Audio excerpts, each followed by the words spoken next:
Shalom, selamat pagi Bapak dan Ibu. Jumpa lagi kita di doa pagi pada pagi hari ini. Sebelum kita melakukan aktivitas kita, mari kita mau menyembah Tuhan. Mari kita bersatu dalam doa. Bapak yang baik, terima kasih Tuhan atas pernyataan-Mu Tuhan di sepanjang kehidupan kami Tuhan. Tuhan, sebentar kami mau menyembah Engkau Tuhan Yesus, kiranya Engkau urapi kami Tuhan. Haleluya, amin. Kita mau bernyanyi saat ku masuk ke hadirat-Mu.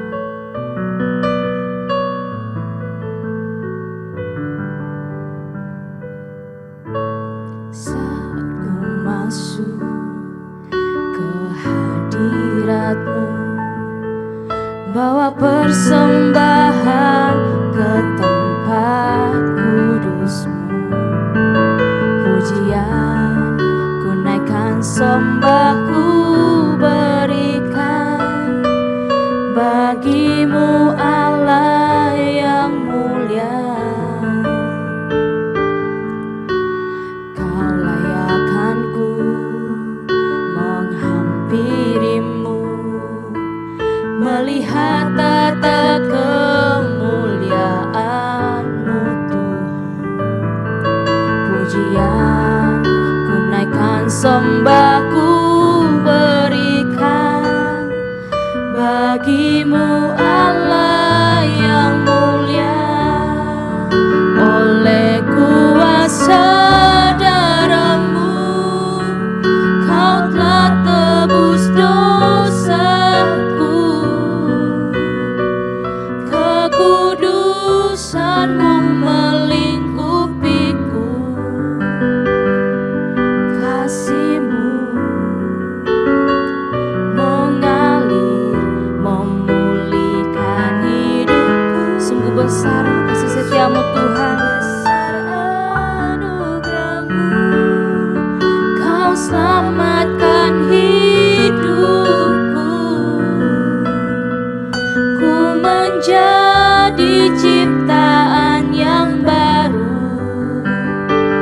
oleh kuasa darah-Mu.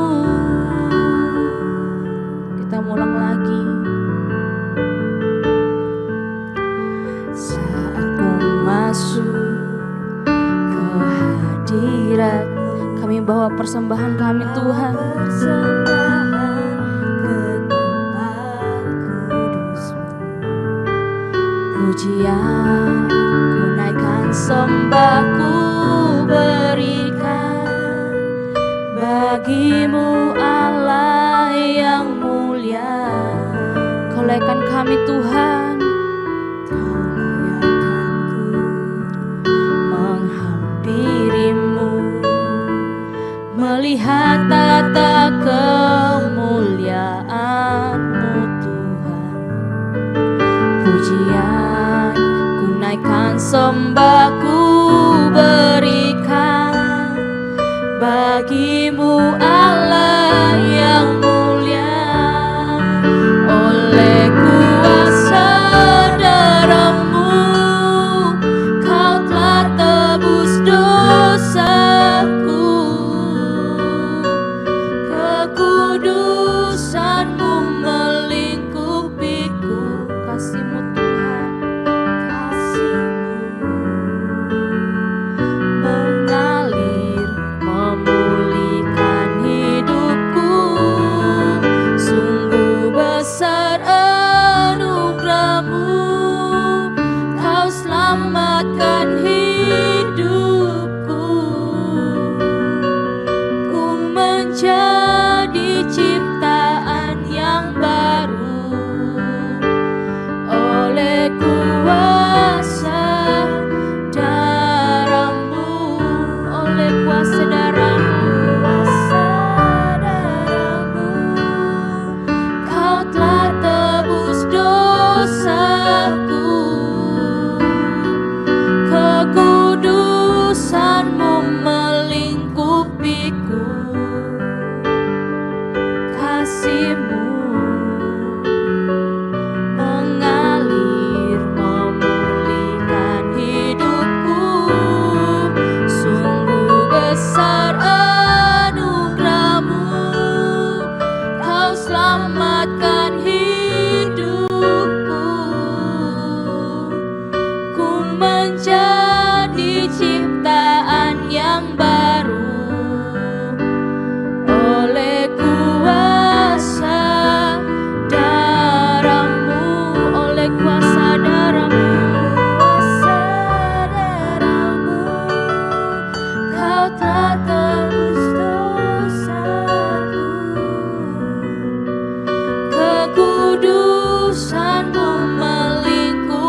kasih-Mu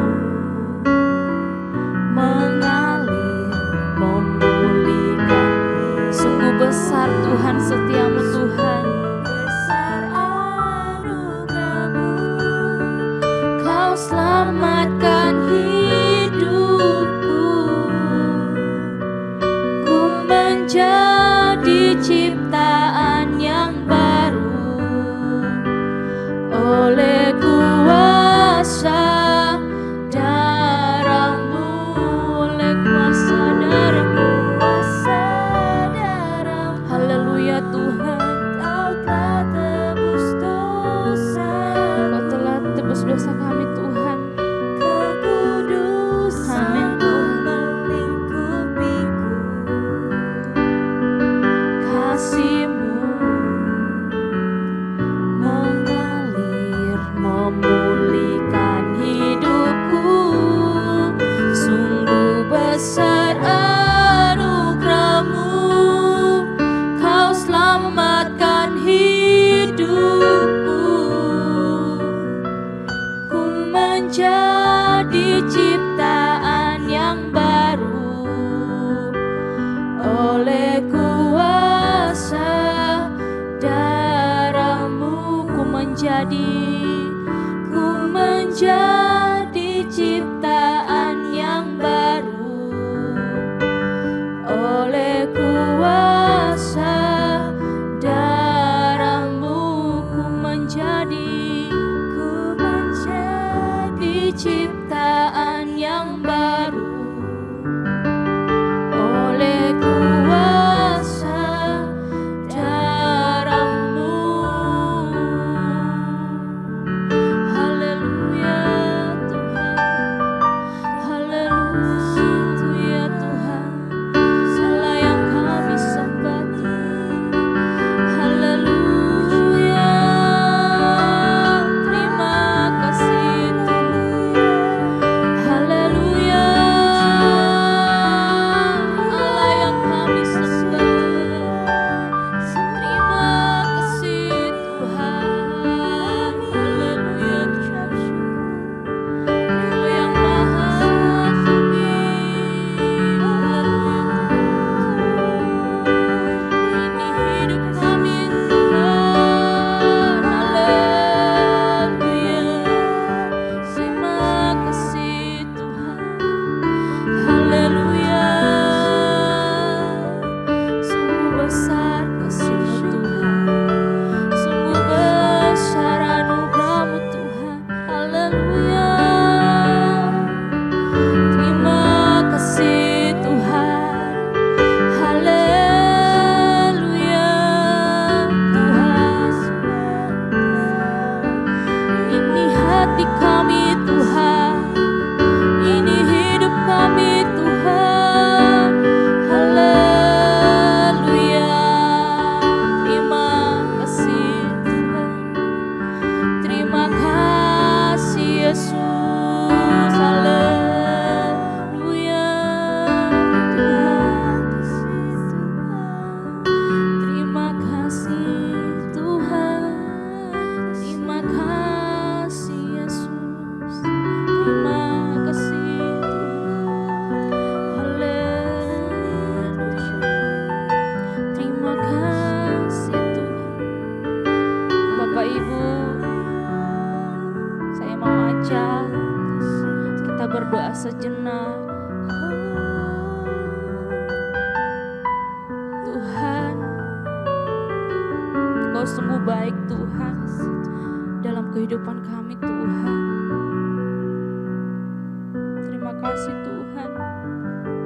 Kau tahu Tuhan setiap pergumulan kami Tuhan. Kau tahu Tuhan. Kau dengar Tuhan setiap pergumulan kami Tuhan. Terima kasih Tuhan atas penjagaan-Mu Tuhan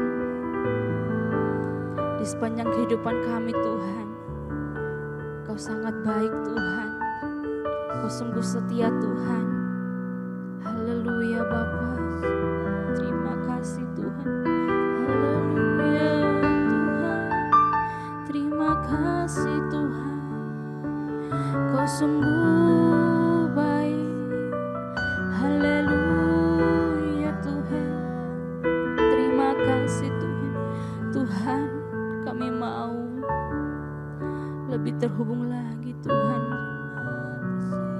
Kami mau lebih dekat Tuhan. Terima kasih Tuhan. Kau sungguh baik dalam kehidupan kami Tuhan. Haleluya. Haleluya Tuhan.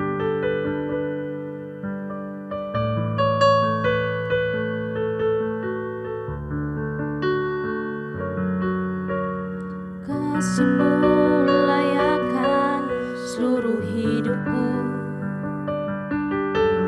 Mampukan ku melakukan yang Kau inginkan. Tak bisa ku terlepas, Kau menggenggam tanganku.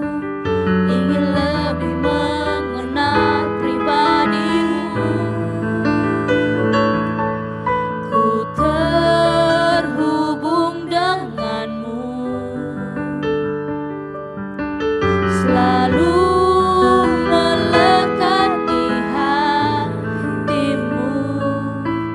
Firman-Mu itulah dasar hidupku yang berdaulat atasku.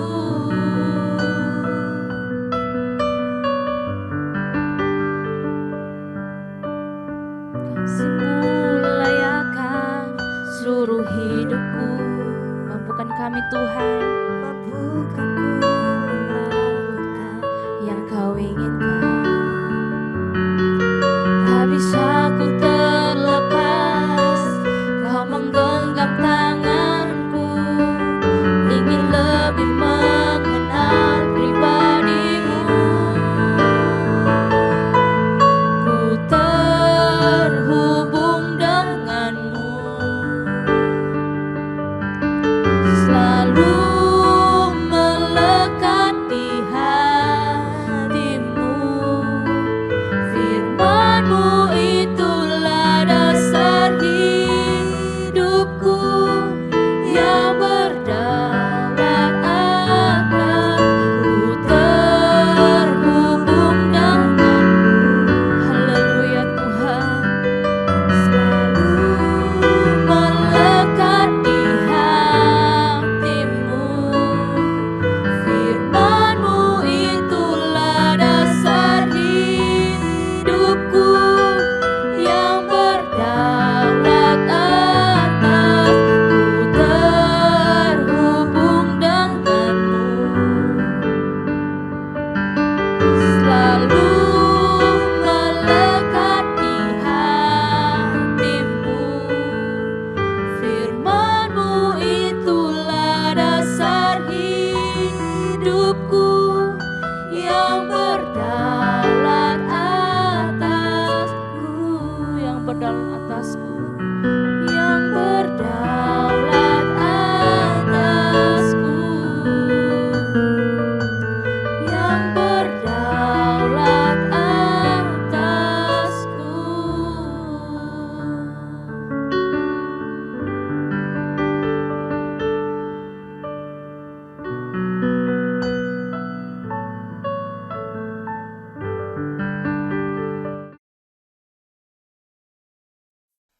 Selamat pagi Bapak Ibu Saudara sekalian. Shalom untuk kita semua. Saudara, pagi ini mari kita merenungkan suatu modus yang sangat kuno yang dilakukan oleh iblis sejak awal penciptaan. Bahkan ketika kita belum diciptakan juga, iblis ada di surga. Ketika itu belum menjadi iblis, masih berupa malaikat. Makanya iblis disebut malaikat yang jatuh. Ya. Oke, mari kita tundukkan kepala lebih dahulu. Bapa di surga, biarlah kami boleh memperoleh pencerahan setiap pagi hari, boleh mendapatkan impartasi spirit yang benar. Sehingga kami benar-benar menghayati betapa berharganya hidup ini, sehingga kami tidak bisa hidup tanpa Tuhan. Terima kasih, Kau urapi mulut hamba-Mu untuk menyampaikan kebenaran ini. Hanya di dalam nama Tuhan Yesus kami berdoa. Amin. Bapak Ibu Saudara, Iblis ini dulunya adalah malaikat yang ada di surga atau makhluk surgawi. Tetapi anehnya, ia sudah ada di surga, tetapi ia memberontak terhadap Tuhan. Jadi ini salahnya sendiri, saudara. Sudah ada di surga, tapi memberontak. Ia ingin lebih dari yang ia miliki. Ia padahal sudah punya daerah kekuasaan, tapi ia ingin melebarkan kekuasaannya. Bahkan ia ingin menyamai yang maha tinggi. Sehingga akhirnya terjadi peperangan di surga, dan ia menjadi iblis atau setan. Dibuang ke bumi bersama sepertiga malaikat di surga yang mengikuti dia. Jadi saudara, modus iblis pasti tetap sama. Dari dulu, sekarang, dan sampai selamanya. Sebab ia sudah tidak beroleh kesempatan untuk diampuni. Mengapa tidak beroleh kesempatan? Karena ia sudah rusak dan tidak bisa bertobat lagi. Jadi kalau ada manusia yang sudah rusak, tidak mau diperbaiki lagi dan tidak bisa bertobat lagi, sudah tidak ada pengampunan lagi. Setiap kita itu masih diberi kesempatan untuk diampuni, kalau mau bertobat. Di situ, makanya modus iblis berusaha agar manusia itu tidak mau bertobat. Bagaimana caranya? Iblis tidak bisa mengikat kehendak bebas manusia, tidak bisa. Tapi iblis hanya memberikan pilihan-pilihan yang menyesatkan. Sehingga setiap orang, kalau bisa, tidak tahu bahwa keselamatan hanya ada di dalam Tuhan Yesus. Nah, itu kuncinya. Orang boleh jadi orang baik. Iblis itu modusnya begitu. Orang baik, ke gereja rajin, nggak masalah.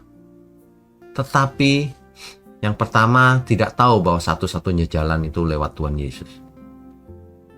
Makanya ada istilah semua agama sama, semua nanti ke surga. Ya. Nah, itu yang pertama. Asal bukan Tuhan Yesus. Makanya Alkitab itu ditentang oleh banyak sekali manusia. Kitab yang paling banyak ditentang itu Alkitab. Tapi sekaligus paling banyak dibaca. Dan paling banyak dicetak. Dan paling banyak dikhotbahkan. Ini sebenarnya terjadi peperangan rohani antara kegelapan dan terang, antara anak-anak iblis dan anak-anak Allah. Ya, jadi modusnya selalu sama, supaya orang tidak mengenal atau tidak mengerti bahwa keselamatan hanya ada di dalam Tuhan Yesus.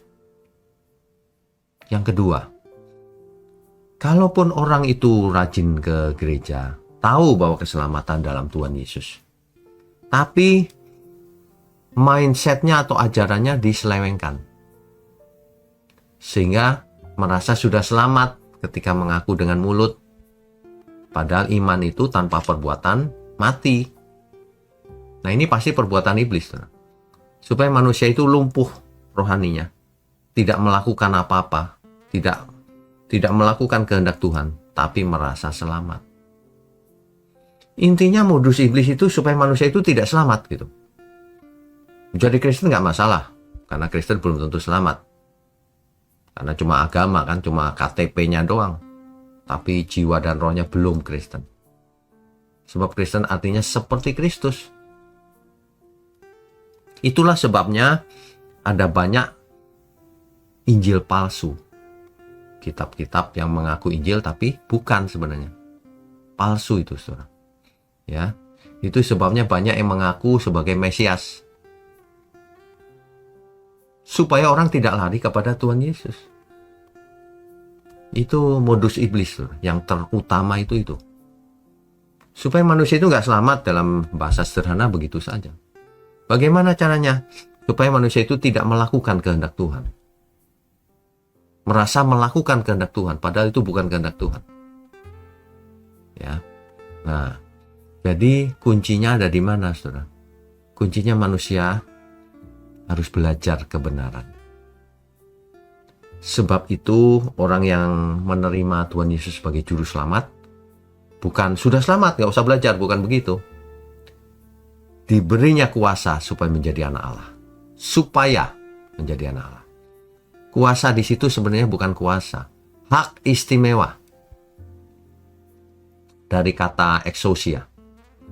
Hak istimewa manusia itu sangat istimewa. Yang pertama, manusia sudah menerima pengampunan dosa. Pengampunan dosa itu tersedia. Yesus sudah mati di kayu salib. Tetapi akibat dari pengampunan dosa ini, ada konsekuensinya. Setiap kita supaya tidak buat dosa lagi. Jangan diulang-ulang terus kalau buat dosa, ya. Nah, itu. Yang kedua, setelah diampuni, manusia diberi Roh Kudus dalam hidupnya, disertai Roh Kudus. Kenapa? Supaya Roh Kudus bisa memimpin kita kepada seluruh kebenaran. Supaya Roh Kudus bekerja mentransformasi hidup kita. Tapi jangan salah mengerti, bukan berarti lalu kita pasif tidak melakukan apa-apa lalu dirubah secara sepihak oleh Roh Kudus, tidak. Roh Kudus memotivasi, menegur, mendorong, sehingga kalau kita memberi diri, maka roh kita dipimpin kepada seluruh kebenaran. Dan kalau itu saja belum terjadi perubahan mindset, karena perubahan mindset itu tidak terjadi secara otomatis.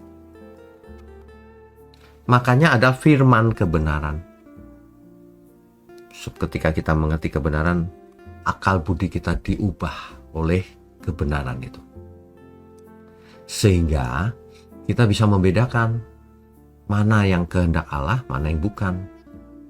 Mana yang baik di mata Tuhan, mana yang jahat di mata Tuhan. Nah, kalau kita bisa membedakan, maka kita bisa memilih yang baik, yaitu melakukan kehendak Tuhan. Kan begitu. Nah, itulah yang dengan segala cara iblis berusaha menutupi kebenaran ini. Sehingga banyak sekali manusia yang jatuh. Jatuh bukan karena tidak bisa, karena pikirannya salah. Ya, banyak yang merasa manusia itu tidak bisa, tidak berbuat dosa. Nah, itu kan pikiran-pikiran dari si kegelapan. Karena manusia harus hidup kudus. Nah, memang tidak gampang, bahkan agak mustahil. Tetapi tidak ada yang mustahil kalau kita cinta Tuhan. Kalau kita serius, kita harus menekan natur dosa kita itu. Ya, ketika natur dosa itu muncul, gairah itu muncul, nafsu kedagingannya muncul, ditekan, lupakan, kita fokus kepada Tuhan. Harusnya begitu.